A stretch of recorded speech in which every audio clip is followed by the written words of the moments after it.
We have long seen the Epstein file coming up, and we ever wonder what is the psychological effect that is happening, because every man involved had enough money and resource to be with a woman they want to consensually, right?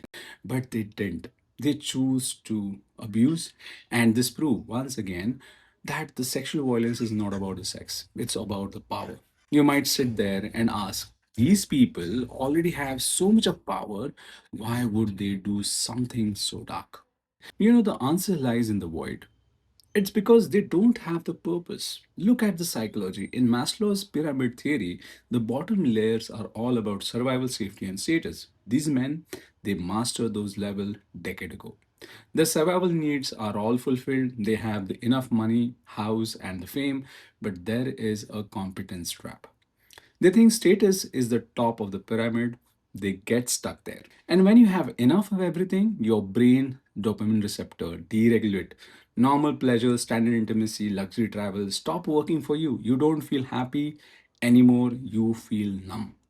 And just imagine when you have nothing that entertains you anymore, the brain demands higher stake just to feel alive. And if you do not pivot to self actualization, if you don't find a spiritual purpose or a way to serve others, you pivot to pathology.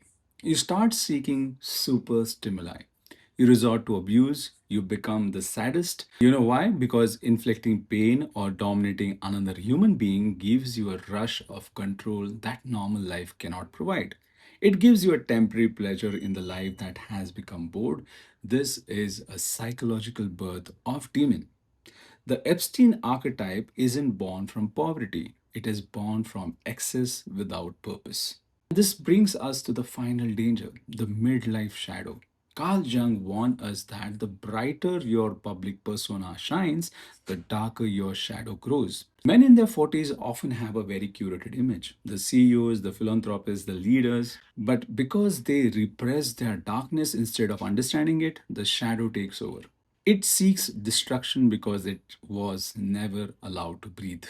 So, if you're a man of success, understand this as a warning. When you have fulfilled every need, you are at the crossroad. You must choose between self actualization, that is, finding meaning beyond yourself, because if you don't, you risk becoming a very thing you despise of. Don't let the void win. Thank you for watching.